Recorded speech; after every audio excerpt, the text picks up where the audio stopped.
What's up guys? Today we're going to be checking out the NAD T778. Now before we get into it, if you're new to the channel and want to keep up on the latest and greatest in home theater, hi-fi, and new movies, then consider tapping that subscribe button for new weekly videos.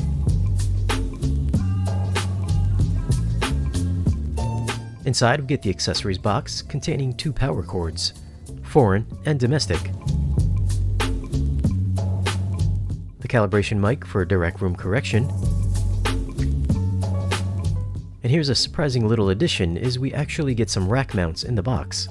You know you're getting a high-end piece of gear if it comes with rack mounts. Here's the mounting hardware, the Blue OS wireless music adapter, a mini remote control, and the main remote control, which happens to be backlit. Now the 778 is pretty heavy, weighing 26.7 pounds. It measures 13.3 inches wide by 5.9 inches high by 16 inches deep. Up front you'll find the power button and headphone jack on the left.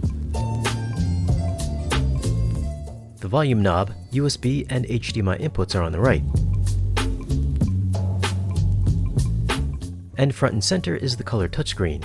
It's very similar to the NAD M10. Around back you have a pair of analog RCA ins, a phono input, and a Zone 2 pre-out. Next to those are unbalanced pre-outs for all 9 channels. If you want to run an extra set of height speakers, there's pre-outs for those as well. There's coax and optical ins, and for video there are 5 HDMI 2.0 inputs and 2 outputs, with 1 supporting eARC. Keep in mind, only HDMI out 1 can pass 4K HDR, HDMI out 2 can only do 1080p. There's USB and LAN inputs underneath that, and your speaker binding posts. Now this receiver has what they call MDC, or Modular Design Construction. That's why there's an empty space here. If there was an upgrade to add additional channels or to upgrade your HDMI board, all you'd have to do is unscrew this and pop in the new module. It's kind of like adding a sound card to a PC. So if you pick this up, there is a level of future-proof ability. I wish more receivers and processors had this feature. And here on the right side is the cooling fan to keep the internals cool. The T778 is powered by HyperX Class D modules. It's a 9-channel receiver rated at 85 watts with all channels driven. Now this is an all channels driven rating, as opposed to other manufacturers who will give you a higher rating based on 1 or maybe 2 channels driven. So kudos to NAD for supplying the all channels output rating. It of course supports Dolby Atmos and DTSX, and has support for high-res audio through Blue OS. There's also one of the best room correction solutions on board with Dirac Live.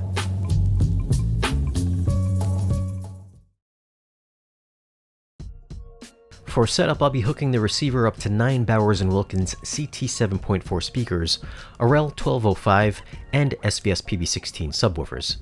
I'll be playing 4K Blu-rays using a Zapiti Pro 4K media player and a Kaleidoscape. First thing we're going to do is take a quick look at the menu options and get the room correction set up. Under DSP, you can change lip sync delay, choose your default listening mode, and turn Dirac room correction on and off.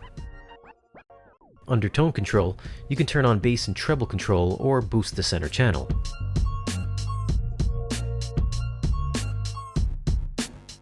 Here's a few basic Zone 2 options.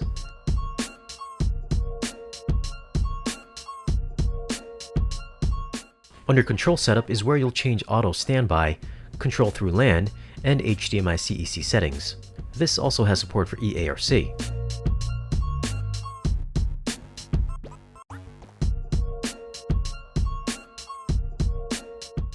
For source setup, you can turn on or off that particular input if you're not using it. You can rename it, select the desired digital input for that source, choose a specified AV preset for it, and assign a trigger to it. Under speaker configuration, you can choose the size of your speakers if you have any, and adjust the crossover in 10 Hz increments. For high channels, you can choose the location of the speakers, or if they're Dolby enabled speakers.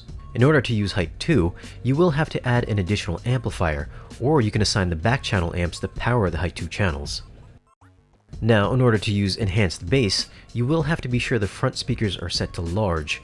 This way you can have bass from your fronts and your subwoofers at the same time. It should be noted that even though there's two subwoofer outputs, they are wired together, so they're not individual outs. Therefore, Dirac will not correct each subwoofer individually. In my particular case, since I'm using the PV16, which has its own DSP, I was able to make more adjustments using the built-in PEQ. And here we have level adjustments in 1 decibel increments, and for distance, you can choose meters or feet in 1 foot increments. Here's a couple more Zone 2 settings.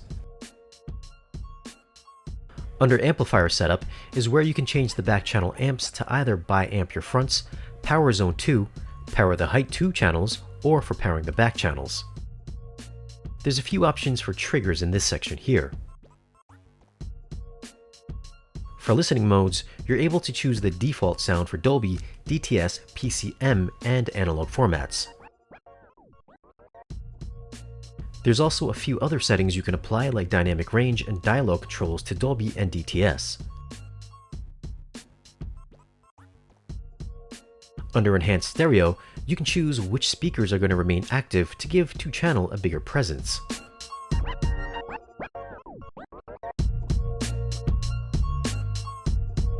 Front panel display has a few different options like brightness control and playback information.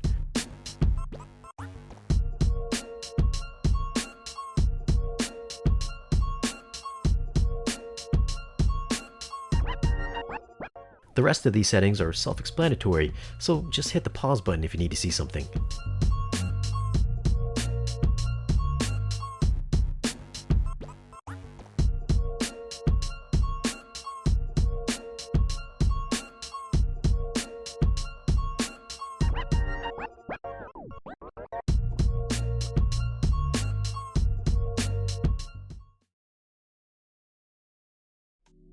Once you set up your speakers, you'll have to be sure you connect the receiver to your network.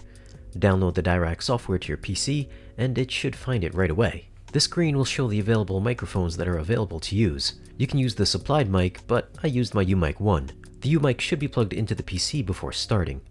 Select whatever mic you're going to use and go to the volume calibration. Hit the little play button underneath the speaker, and you should hear a test tone play through that speaker. You want to be sure that the volume stays in the green. You can adjust the master output until you get it right. Do that for all the speakers, and then select Proceed to select the arrangement.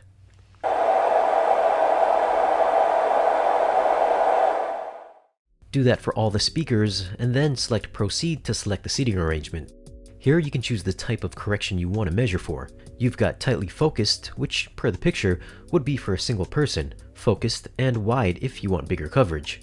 If you go with wide, you'll have to measure up to 17 points. You don't have to do all 17 points, but it is advised to get the best result. Just place your microphone roughly in the same spots shown in the picture and click on Measure Selected Position. The diagram is only a guide and doesn't have to be exact, and you can take each measurement in any order. It's also recommended you keep the mic between 1 to 2 feet between each point.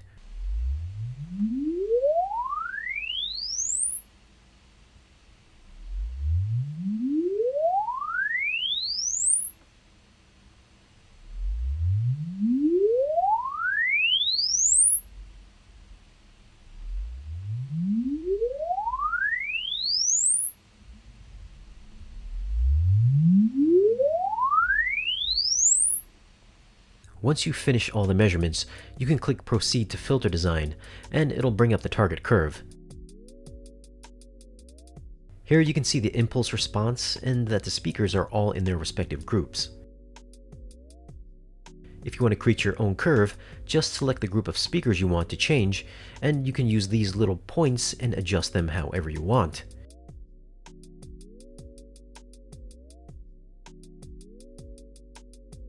If we go down and select curtain, you can drag the ends over. Let's say we want to correct only up to 1K.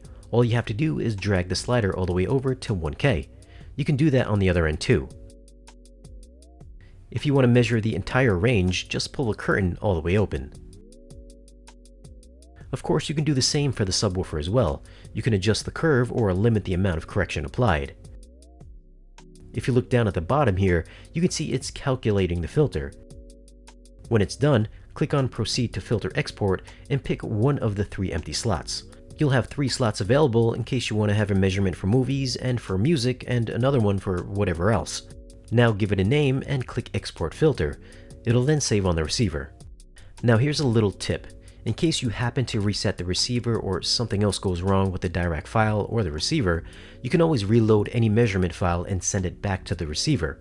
But you'll have to make sure that if you measured for 9 speakers and they were all set to large or small or whatever configuration you chose, you have to set the speakers the exact same way the measurement was taken. You can't reload a file that was done for 9 speakers, for example, and reload it to the receiver if you set it up for only 5 speakers. The receiver has to match however the measurement was taken. Otherwise, you'll get this message. If you look at the number here, it's 3412. I believe that means 3 fronts, 4 surrounds, subwoofer, and 2 heights. When we compare it to the number here, it says 2 surrounds rather than 4. So either the backs are turned off or the surrounds are. So you gotta make sure that these numbers match. Alright, now that the filter was sent to the receiver, you can now go into the DSP settings and select it. All you have to do now is give it a listen. The first movie I popped in was Ready Player One. This has got a reference quality Atmos mix. The car race should fill your entire listening space with very discrete and directional sound effects.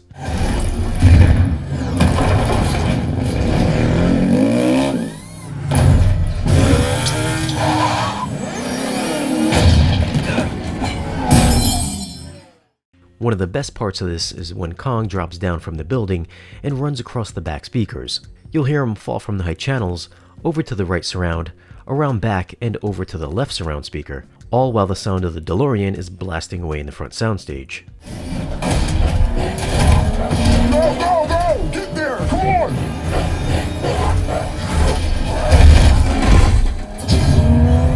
You got it, you got it!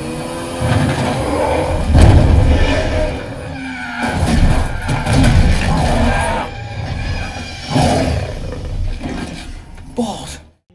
What I heard was a great presentation of this scene. The NAD accurately directed the effects to the appropriate channels, and I was able to hear and get the sensation that there was movement happening in 180 degrees behind me. With Dirac room correction enabled, those same sound effects did sound cleaner and more localizable. It also sounded as if there was more space behind my seats. Bass also sounded tighter and less boomy, although if you do feel the need to add more low-end presence, you can always adjust the room correction curve to your taste. I personally added about 6 dB boost on the low end. You might or might not need a boost depending on the type of speakers that you have, and of course, it's personal taste as well. Another scene I checked out was the part in H's mechanic shop. Prior to turning on Dirac, you can hear that the space they're in sounds like it's pretty big. There's that slight echo and ambiance that travels up to the height channels. Yes. Odd job. Is this a test? Favorite game variant? Game variant with slappers only. No weapons. I know what slappers only means. Racer? Turbo. Oh, and his favorite food was Hot Pockets. Turning Dirac on cleans up the background and brings more clarity to those little subtle effects that seems to stretch the space out further. If you listen carefully, you should be able to make out the lyrics to the song playing in the background. Before turning on correction, the song sounded a bit more muffled, and it was kinda hard to discern. Turning it on clears it right up. Some people can read War and Peace and come away thinking it's a simple adventure story. Others can read the ingredients on the back of a chewing gum wrapper and unlock the secrets of the universe. Lex Luthor. Cool. What would you do?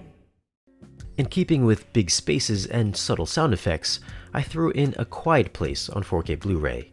The scene right before the kid gets snatched up is just all environmental effects that stretch through all available speakers. All it is the sound of wind, footsteps on leaves, the river, the sound of insects, and other little subtleties.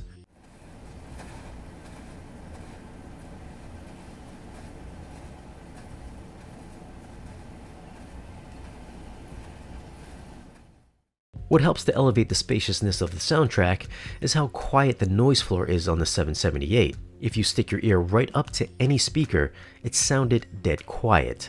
I didn't hear any hissing or any noise of any kind. This receiver is just silent, and with any soundtrack that relies on subtle ambiance, you don't want any receiver adding any unwanted noise to the experience. Now the next thing I wanted to do was test to see how hard the 778 could drive my speakers without any help from the subwoofers. So I set all the speakers to large and ran them all full range. I then threw in Midway and 4K Blu-ray. This is my favorite movie of the year to test out bass response. We're gonna listen to the first aerial attack. You should hear planes fly from above and explosions blowing up in the background, all with some heavy mid-bass presence. Also, listen for that sustained 30 Hz tone when that little girl's playing outside. Barbara!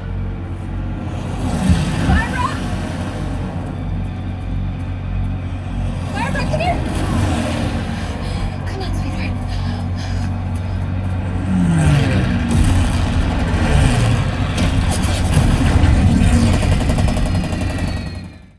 If you don't have a subwoofer, this receiver definitely has some power under the hood.